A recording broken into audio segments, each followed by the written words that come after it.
I have made a once human video before, play it in the closed beta 2, and guess what? Closed beta 3 is getting close. If you've been following once human updates and news, closed beta 3 is set to launch on March 28, accommodating around 150,000 players this time. Returning players from the previous beta get automatic access, and new players can join via the beta program on a first-come first-served basis. This time, they're expanding to EU server and introducing mobile support along with cross-play functionality. Once Human is claimed to be free to play without pay-to-win features, with a cosmetic store and potential future battle pass system. For those who have never heard of this game, Once Human is an MMO survival shooting game, blending combat, building, crafting, and many things together. Let's see if it's a game of your preference in this video. If you don't want to spoil yourself with details of the game, just pause the video right here. But if you want to know about the system in this game in quite a lot of details, let's have a peek. Once Human set the tone in a post-apocalyptic world. After creating your character, the game guides you through quick tutorials on movement, looting, and combat. You will then face a boss tutorial, which was quite fun. Further in the game, the main storyline will guide you through area exploration and each boss in the game. You can revisit the boss and dungeon for resource grinding, alone or with a party. After the basic tutorial, you find yourself in the sky, selecting your landing spot. So I can choose where I can I don't land? know where you're gonna land. It's fine me, I don't Did even you know see? so many players under. Whoa! You will land in the starting area to explore and complete quests in the early game. Now is the time to gather resources and construct your first shelter. The game will guide you to build a camp, essentially a beginner crafting station. Finding a suitable place to build might be a bit challenging, as many players claim their territory around the first stronghold. However, secure the place and remember you can relocate later. You can find various items for crafting while looting or exploring settlements filled with enemies. The map will indicate the recommended level for each zone. If you follow the crafting tutorial until you are prompted to set down your territory. Territories serve as your personal space or base. You can own up to 2 territories, or 3 if you count the mobile one. Oh my god, what's going on? Wait, what? Oh, Ooh, ooh, ooh, what? what the? What do we have to? We have to. Should we call someone? What is this? Hey, we are beta I testing. know. Yeah, that one. The first The first one will be your personal territory, and the second is a hive territory. Your personal territory is a private space secured by territory terminal. Build anything you want here, and is exclusively accessible to you. To enter building mode, just press B and interact with the build menu. Get creative, build a large base, fortress, mansion, or a cozy home based on your imagination. Now, the second territory that I talk about is the hive territory. So what's the hive territory? Aside from the party system in this game, you also have a hive system. Think of it as a small clan with up to 4 players. The hive is more permanent than the party because if you log out, the party is disbanded, but the hive still stay. You can create your hive, become a leader, and you can access the hive terminal by pressing H in build mode. Hive territory can claim a larger area and serve as a shared building for storage, crafting, and other activities among Hive members. You can also relocate your territory, but there's a cooldown. Now, as you continue your journey, your character might start feeling the effect of hunger or thirst. So let's talk about survival mechanics of the game. Above your health bar, Keep an eye on several icons. First, the stamina icon, which depletes when you sprint or roll, but it will refill over time. Next is the sanity meter, affect your max HP. Facing certain monsters or entering pollution zones reduce your sanity. Different areas have different pollution levels, requiring specific gear to protect against it. If you venture into a zone with insufficient gear, your sanity will drop and also max HP. Backstab. He's Oh my god, he didn't do He's it. not He didn't do it. I'm going away. your health's gonna go okay. down. Yep. Oh my god. It's okay. There's a limit, I think. Oh, okay, I'm not gonna die, right? I mean, because I'm gonna get one shot anyway. Stick Yeah, it just up. come to me. So it doesn't matter. Oh my, My god, god, your health. Its AQI is so To restore sanity, consume certain foods, take a bath, or rest on the bed. Now, hydration. You can eat certain food or drink to fill this meter. Dehydration affects movement speed and stamina recovery. The energy meter affects your HP and melee damage. Low energy also leads to reduced weight capacity, causing encumbrance with low energy levels. Lastly, I need to talk about the weight system, because in this game there is one, and it affects melee attack, stamina use, and speed. So keep an eye on sanity, hydration, energy, and weight systems, because these factors don't just impact your survival only, but also crucial in combat scenarios. So survival in oncehuman involves managing various meters, and to fill it you need to eat or drink. So cooking is another system in the game. The game offers various food recipes, some granting combat or resource gathering buffs. To cook, gather crops, hunt for meat, fish, or build farms. Because there are many tutorials exist about farming already, I will not go into details in this video. But in general, farming involves unlocking plots in the skill tree, gathering seed, planting, watering, and protecting the crops from pollution. Vertical farms are an option in this game, as you can stack your farming plot on the shelf. But my personal preference is this mega farm because I like how it looks this way. For water, you can use a flask to collect water for boiling at the cooking station. Later, build a rain collector for a sustainable water source. Create a water system in your base, linking rain collectors to storage and water purifiers. Be mindful of the gravity system in water setups, planning your pipes accordingly as water cannot flow upward.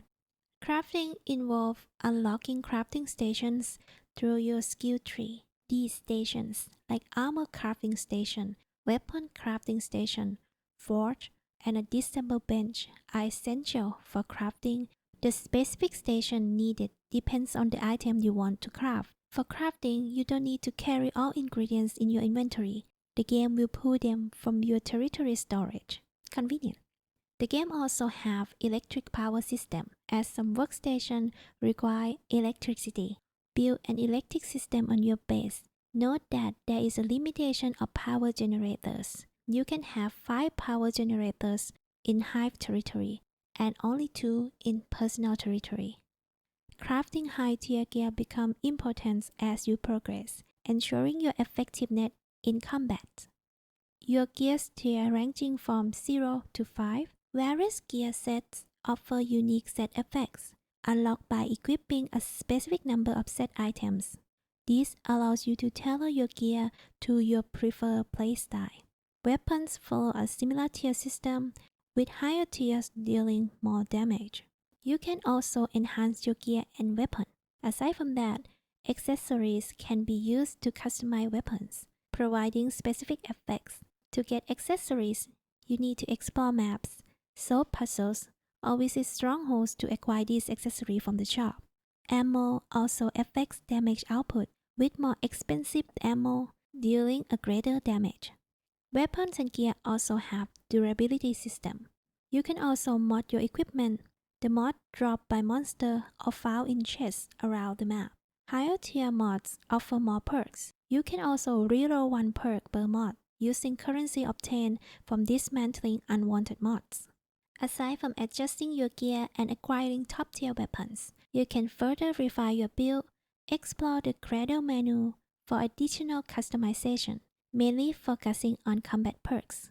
In the Cradle menu, you'll find options to equip up to 8 override perks on 8 nodes. Unlock these nodes by progressing through the storyline, defeating every boss, and clearing silos. Personalize your perks and have fun with your gameplay. Let's talk a bit about skill tree. Skill tree is in the memetics menu on the Cradle tab. In this game, skill trees don't focus on combat skill, but are directly connected to unlocking crafting station, item recipes, and certain furniture. To unlock items in your skill tree, you will need energy link and memetic points. Energy link is like the main currency in this game. You can get it through doing quests, selling items, looting, or clearing dungeons, while memetic points can be earned by leveling up or found around the map. You need to progress through the main quest and defeat certain bosses to unlock the lower part of your skill tree. You can reset your skill tree, but it comes with a cost. Around 30% of energy link will be lost. So since we talk about energy link, let's look into other currency. While energy link is served like the primary currency in this game for buying, selling, and crafting gear. Another currency is Stellar Panula. The currency is earned by completing side quests and duomorphic hunts. This currency is tied to certain shops selling controllers, accessories, and furniture blueprint. Every stronghold will have two types of vendors, one type using energy links currency and another one using Stellar Panula currency. The last currency I want to talk about is Starchrome.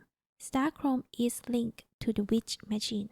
To sum up about this machine, consider it the in-game gacha system, where you use Starchrome to tie your luck for legendary blueprint.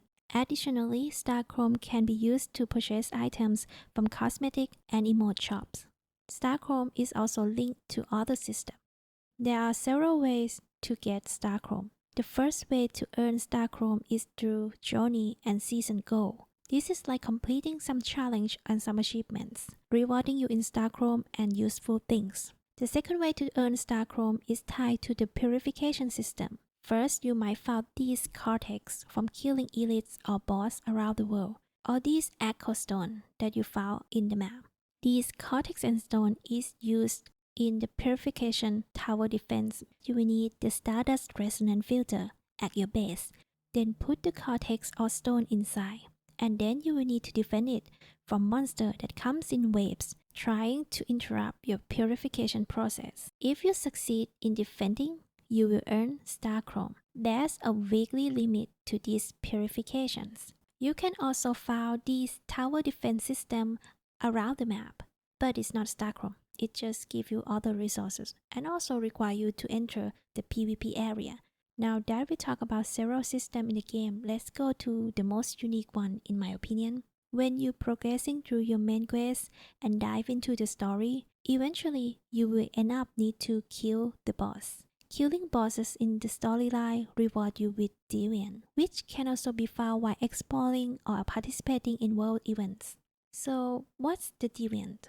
It looks like a living remnant form of weird things.